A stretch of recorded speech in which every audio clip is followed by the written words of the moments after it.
Hello Deepika, आवाज आ रही है आपको मेरी? यस। यस। तो चलो, वी आर लाइव नाउ।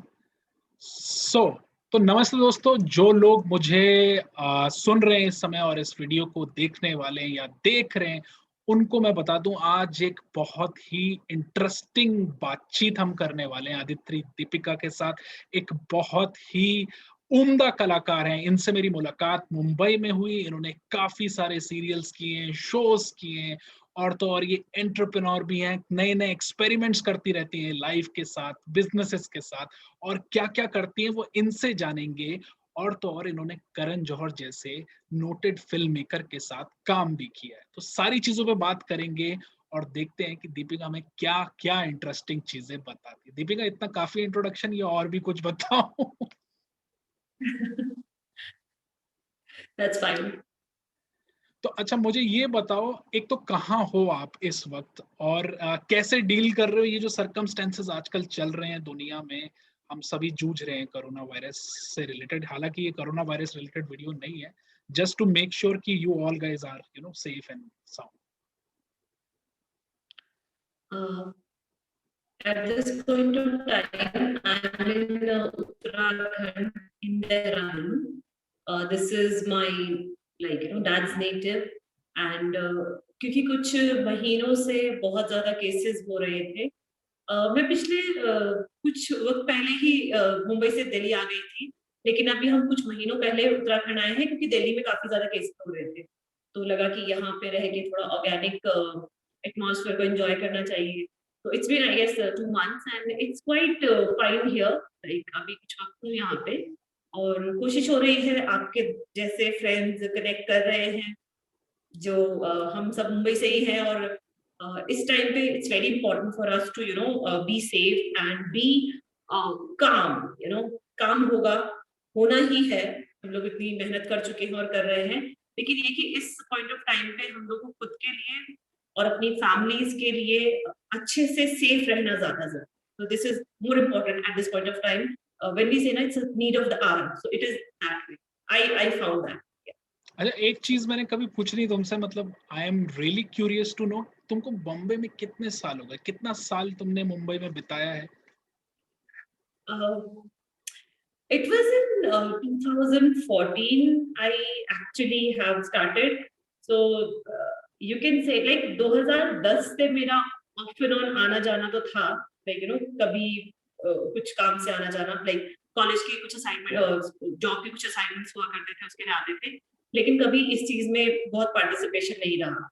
लेकिन 2014 में आई actually have shifted to Mumbai when I started seriously working over there. तो 2014 से आप कह सकते हो। ओके, तो मतलब एक्टिंग की तरफ जो क्राफ्ट आपका शिफ्ट हुआ, वो कब से, मतलब 2014 से ही हो गया, या बिकॉज आई नो, जितना मुझे ध्यान आ रहा है, आपसे बात भी की आपने, काफी इंपॉर्टेंट प्रोडक्शन के एस्पेक्ट्स पे भी बहुत काम किया है, काफी लोगों के साथ आप जुड़े भी रहे हो। सो थोड़ा सा मुझे उसके बारे में बताओ। Actually, start ये था कि I'm a hotel management graduate and I was working in with Hyatt Regency. I was working with Costa Cruises Italy. तो वहां से कुछ वक्त टोक्यो में भी काम किया था। वहां से फिर शिफ्ट हुआ इंटरेस्ट कि एक्टिंग करना है। लेकिन द मोमेंट लाइक 2012 में विकी डोनर मिली, और उन दिनों मैं नेशनल स्कूल ऑफ ड्रामा में श्री दिनेश खन्ना जी के अंडर ट्रेनिंग कर रही थी थिएटर की। और उन दिनों विकी डोनर मिली, देन उसके बाद बैरी जॉन में टीचर्स ट्रेनिंग करके then I started teaching also over that. तो ये दिल्ली में कुछ पार्ट रहा, डीडी के कुछ सीरियल वगैरह किए।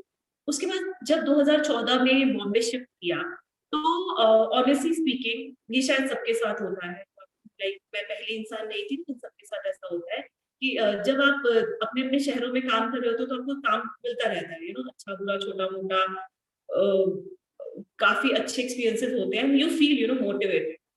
But the moment you land in Mumbai, then you really get to know is that कि आप जो सोच के आए थे उतना आसान तो नहीं है। Then you really have to take an effort, और फिर अपॉर्चुनिटीज आने में वक्त भी लगता है। तो मेरा भी प्रोसेस कुछ ऐसा रहा कि 2 साल तक बहुत ज्यादा इस तरह का नोटेबल काम नहीं रहा। उस टाइम पे मैंने कुछ प्रोडक्शन हाउसेस में जॉब किया। मतलब that of course that was my way to grow know and learn the things. और वो बहुत अच्छी अपॉर्चुनिटी भी रही मेरे लिए। और उस दौरान प्रोडक्शन का काफी काम सीखा। अपार्ट फ्रॉम दैट उस दौरान राइटिंग भी की, मतलब कुछ राइटर्स थे उनको असिस्ट किया, तो अपने अंदर पता चला कि okay you know you have this ability also. So gradually maybe sometime in life when I would love to make films, तो वो जो एक स्टार्ट होता है ना आपके अंदर की, मतलब as a mature individual along with acting, what else do you have? You know, what else you can explore in yourself? So that happened to me. And then, you know, in 2016, I would say 16 or 17 में फिर काफी अच्छा काम मिलने लगा, because that time I did this show called Star Plus पे एक बहुत अच्छी सीरीज आई थी गोल्डी बहल जी की, सोनाली बेंद्रे की जो हस्बैंड है आरंभ, उसमें मैंने काम किया। आपका प्रोजेक्ट भी तुषार, आपका भी वर्जिन एनकाउंटर्स उन्हीं दिनों किया गया। तो I worked on that. 2016 ऐसा लगता है कितनी पुरानी बात हो गई है, मतलब इट्स लाइक कि कितना साल गुजर गए। और स्पेसिफिकली पता है क्यों ये ज्यादा लग रहा है, ये 2020 के बाद से जो दुनिया में शिफ्ट हुआ है ना, उसके बाद तो ऐसा लग रहा है कि उससे पहले की जिंदगी कुछ और थी और उसके बाद की जिंदगी अब कुछ और हो गई। हाँ, मुझे जो सबसे अच्छी बात लगी थी, मुझे याद है मैं तुम्हारे जैसे संपर्क में कैसे आया, मुझे किसी ने रिकमेंड किया कि ये बहुत अच्छी एक्ट्रेस हैं, आप एक बार इनके साथ काम जरूर करिए। और मैं बीइंग अ क्रिएटिव पर्सन बहुत जल्दी ट्रस्ट नहीं करता हूँ, हम सभी थोड़े फिनिकल होते हैं यू नो, थोड़ा सा कि जो आपके सेक्टर के लोग नहीं होते। लेकिन मैंने आपको फोन किया एंड आपने रिस्पॉन्स बहुत अच्छा किया। और उस दौरान जो मेरी सिचुएशन थी एज ए स्मॉल प्रोड्यूसर, वो जैसे कहते हैं ना कि bus is about to leave and I don't have an actor, and आप एकदम उस समय वहां पे है, that impresses me and that is a beginning of a friendship you know, कि अगर फ्यूचर में भी कभी काम करते हैं। एंड मैंने आपको ग्रो होते हुए देखा during that particular point of time. And उसके बाद आपने काफी इंटरेस्टिंग काम किया है, जहां तक मुझे याद आ रहा है। मेरे ख्याल से हाल फिलहाल में आपकी मेरी जब मुलाकात भी हुई थी मुंबई में, उस समय आप कुछ प्रोजेक्ट कर रहे थे जो मेरे ख्याल से करण जौहर का प्रोजेक्ट था, धर्मास का प्रोजेक्ट था। उसके बारे में मुझे थोड़ा सा आप बताओ। अच्छा, दूसरा ये, उनके बारे में बहुत सी चीजें चलती हैं सोशल मीडिया पे यू नो, या तो बिल्कुल सिंपथाइजर लोग किस्म के लोग होते हैं जिनको उनके साथ बहुत सिंपैथी हो जाती है, और या एकदम लोग कहते हैं ना उनके पीछे पड़ जाते हैं, वो कुछ भी करते हैं एंड बैशिंग शुरू हो जाती है, ट्रोलिंग शुरू हो जाती है। आज भी मैं देख रहा था ट्विटर पे लाइन लगी हुई थी ट्रोल्स की, कुछ ना कुछ उल जलूल लिख रहे हैं। तो थोड़ा सा प्रकाश डालिए उनका जो प्रोफेशनल तरीका है काम करने का ना, वो क्योंकि आपको डायरेक्ट किया है उन्होंने, और वो क्या सीरीज थी, क्या था, थोड़ा सा मुझे उसके बारे में बताइए। मैंने आई बीन फॉर्चुनेट 2019 में मैंने जब अपना शो खत्म किया था सब टीवी पे बावले उतावले, जो डायरेक्टर्स का राजन शाही जी का प्रोडक्शन था, it was a very good show.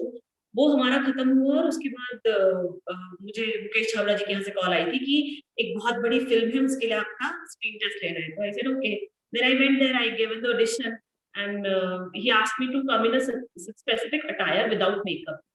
So I went, I gave audition. I asked him कि you know बलविंदर से मैंने पूछा कि किसके लिए बता दो। I said नहीं बहुत बड़ा प्रोडक्शन है, बाद में बताएंगे। I said okay. Then audition देके हम भूल गए। तो मैं तो कुछ 10 दिन बाद मुझे याद है मैं मार्केट में थी और मैं कुछ सामान खरीद रही थी, तो मुझे फोन आता है। तो मैंने कहा कि हाँ बलविंदर बोलिए। He was like कि दीपिका आपका ना जो ऑडिशन हमने दिया था उसमें सिलेक्शन हो गया है और अब ना मुकेश छाबड़ा जी आपको बात करेंगे। आई सेड ओके, लेकिन बता दो तो प्रोजेक्ट क्या है। देन ही टोल्ड मी कि करण जौहर डायरेक्ट कर रहे हैं, फिल्म है, मतलब you know it's a film like that way, being directed by Karan Johar. I can't tell you in the whole market I was like what is this happening to me, you know, it was like that. I was extremely you know happy and surprised to know because suddenly this thing happened. So then Mukesh has spoken to me and he said कि Deepika your audition was very nice, Karan liked it very much, and he somewhere they tested 300 girls. ऐसा उन्होंने मुझे बताया कि 300 लड़कियों का उन लोगों ने ऑडिशन दिया था और समहाउ उनको मेरा ऑडिशन पसंद आया एंड करण ने मेरा ऑडिशन देखकर बोला कि हाँ ये फाइनल है, इनको कर। इट हैपेंड दैट वे, ये मैंने सुना, उन्होंने मुझे बताया। So उसके बाद में मुझे विश्वास नहीं हो रहा था। So when you know I've been called after 5 days, they called me to their office, Bandra office में करण जौहर के, और उन्होंने हमें लुक टेस्ट के लिए बुलाया था। लुक टेस्ट और मतलब फोटोशूट था, बिकॉज वो लुक का फोटोशूट था। दैट टाइम मेजरमेंट्स वगैरह हो चुके थे, तो कॉस्ट्यूम्स वगैरह भी रेडी थे।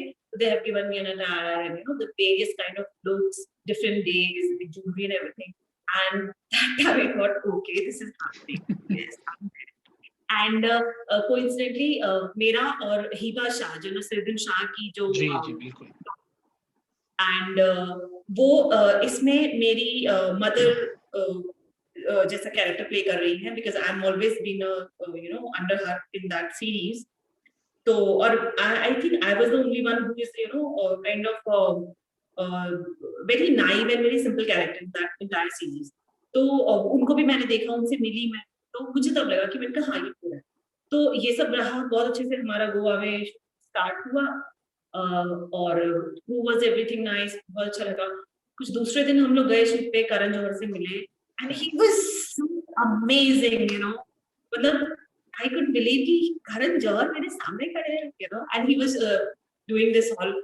उस टाइम कोइंसिडेंटली वो मेरा सीन नहीं शूट कर रहे थे, तो मेरा सीन दूसरा था। लेकिन इस पूरे प्रोसेस में मैंने जितना उनको देखा, he was very friendly, very you know cheerful, very happy with everyone। बहुत सेट पे बहुत ऐसे हैप्पीनेस वाला माहौल था, जरा सा भी टेंशन ये वो नहीं था। इट वाज लाइक कि ओके यू नो जस्ट हो रहा है, मजे में सब कुछ हो रहा था। the entire team was very young, very bubbly people, and it was very nicely happening। then second day हमारा सीन का शूट, ये सीन था मुनाल। मुनाल मुझे पहले से जानती थी, हम लोग सेट पे हुए थे, काफी बड़ी बात हुई थी। मुनाल मेरा और हिबा का एक सीन है जिसमें हिबा चिकन काट रही है, तो मैं हिबा हम लोग और मुनाल थे शूट पे। So which thing I just loved about Karan is that, of course, he was professional, he was telling us everything, but as a director, since the day 1 till the day 5, we shot for 5 days together. This guy was so precise. उनको क्या चाहिए उनको पता है, exactly क्या चाहिए पता है। मुझे याद है उस सीन में उनको हिबा को चिकन कट करना होता है। He exactly knew at this point, which point of time he want what voice, he want what, you know, that chicken ka khatka, and he knew everything. And in front of me, of course, Hiva is a wonderful actress. She's a great actress. I have seen her preparations also for this character.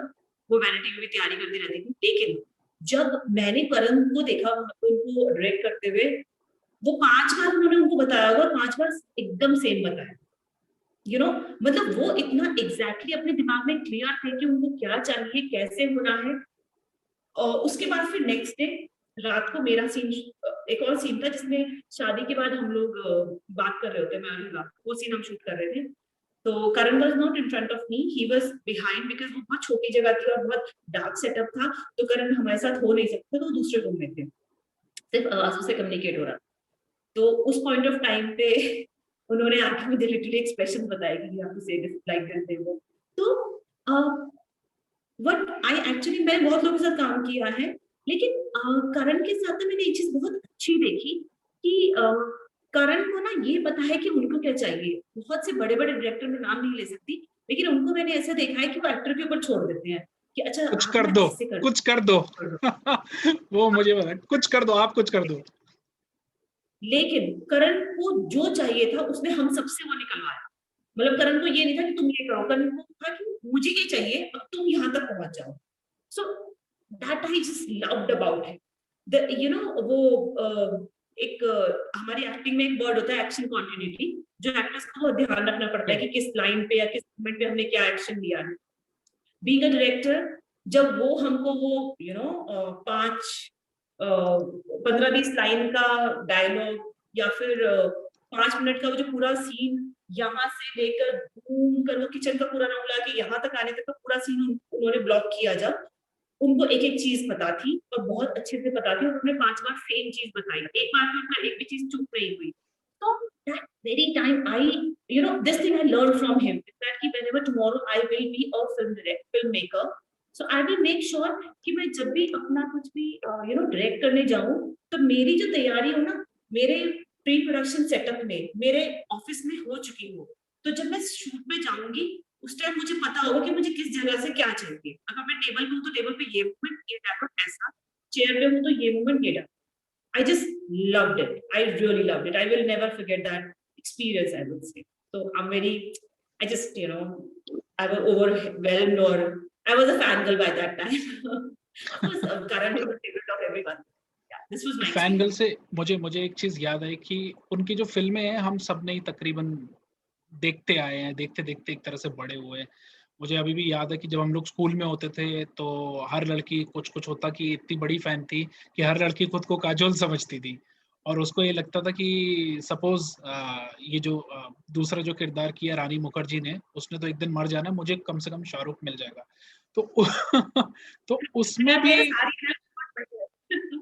Exactly तो yeah, उसमें उसमें भी मतलब हालांकि बहुत ही जैसे कहते हैं बॉलीवुड मसाला फिल्म थी, लेकिन कन्विक्शन नजर आता था कि जिस तरह से वो बनाई गई थी और जिस टाइम पे वो फिल्म आई उस तरह, जिसे कहते हैं एक किस्म का यूथ में ना स्टाइल स्टेटमेंट सेट करना, वो उनकी बड़ी मुझे खासियत लगती है फिल्मों में। हालांकि मेरी कुछ पसंदीदा फिल्मों में कुछ वो भी हैं जो उन्होंने निर्देशित किए हैं और कुछ वो भी हैं जो बीइंग अ प्रोड्यूसर उन्होंने अपने निर्देशकों को काफी सपोर्ट किया है, जैसे निखिल आडवाणी को किया, कल हो ना हो में किया, तो एक अलग ही प्रोडक्ट निकल के आया धर्मा से। इसके अलावा फिर 2010 में जब उन्होंने खुद बनाई तो एक नया करण जौहर हमने देखा जब माय नेम इज खान उन्होंने बनाई। और सबसे ज्यादा सरप्राइज आई थिंक किया जब बॉम्बे टॉकीज जो आई और उसमें जो रणदीप हुडा वाली जो कहानी थी, उसने सबको बहुत सरप्राइज किया था कि यार ये इतनी बढ़िया रोमांटिक फिल्में बनाने वाले। तो वो जो जिसे कहते हैं ना 3 डायमेंशनल व्यक्तित्व जो था वो साल दर साल काफी उभरता रहा उनका। आई एम श्योर आपकी भी कुछ फेवरेट फिल्में होंगी उनकी, मुझे कुछ 2-4 नाम बता दो, कौन सी आपकी करण जौहर फेवरेट फिल्म है? आई थिंक मुझे ऐसा लगता है कि मैं छोटी थी बहुत, मतलब उतनी समझ तो नहीं थी, लेकिन मुझे याद है करण, मतलब ऑफ कोर्स कुछ भी होता है, was a very favourite film of ours for everyone as a teenager.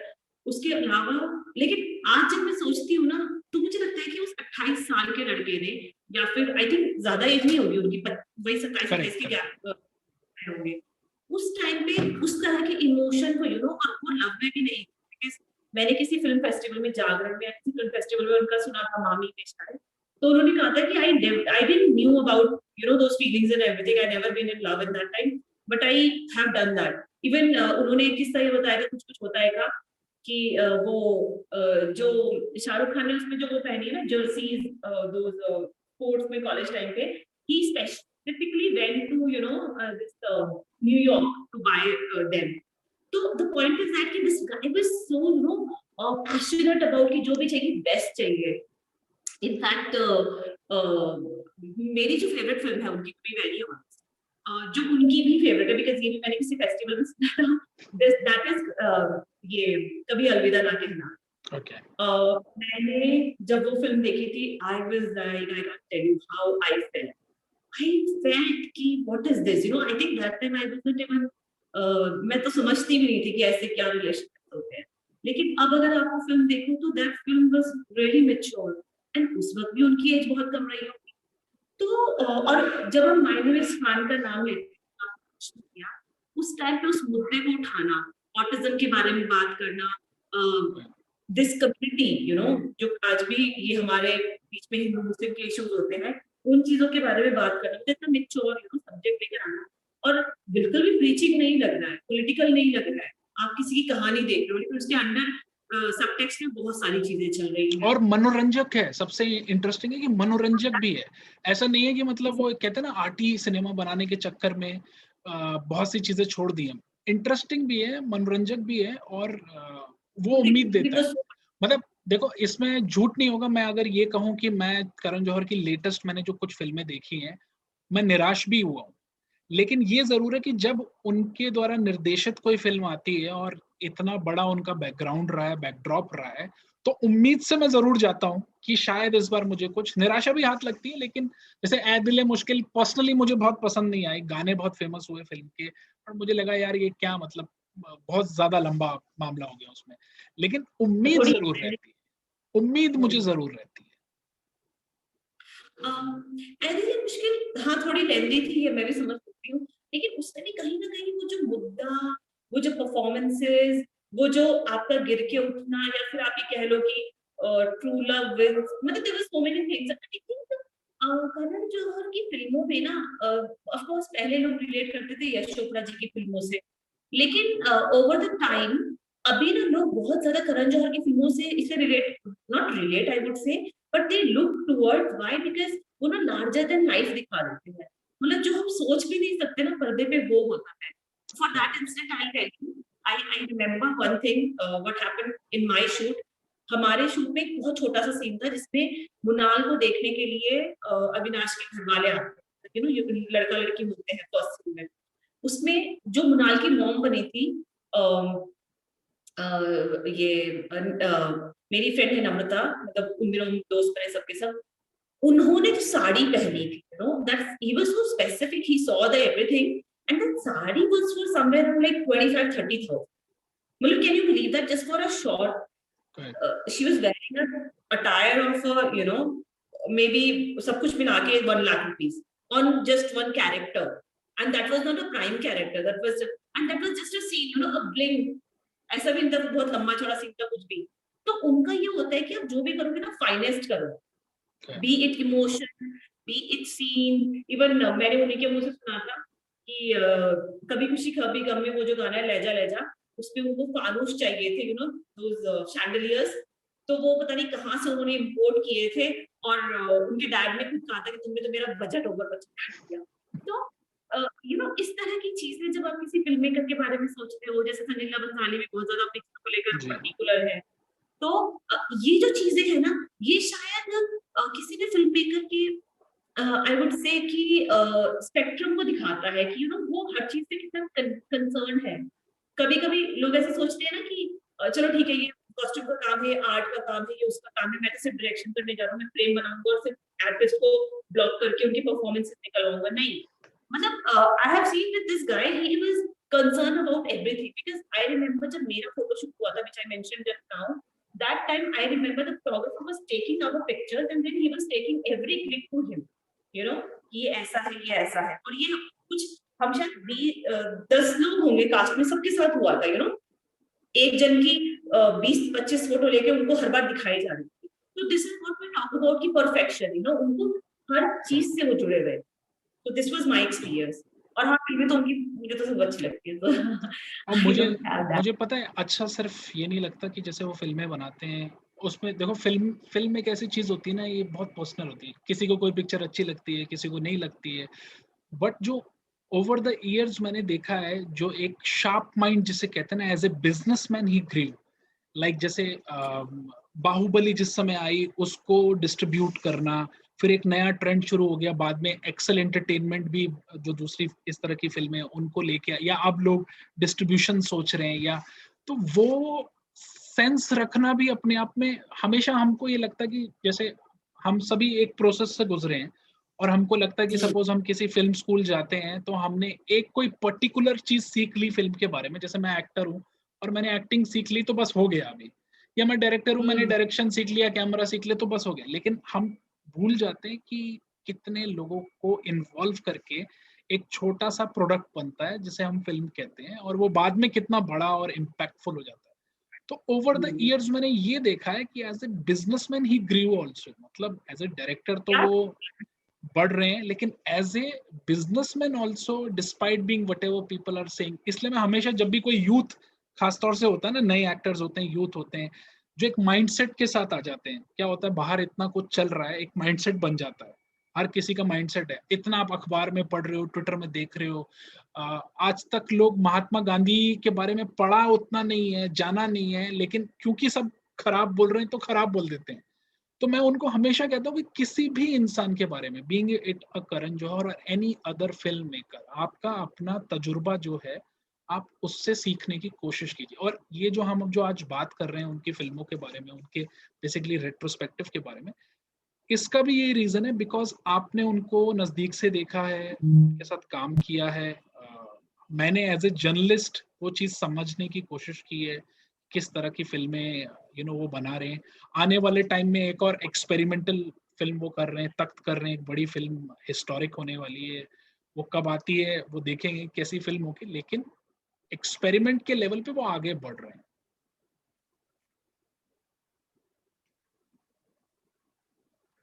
Ji Yeah, it's there.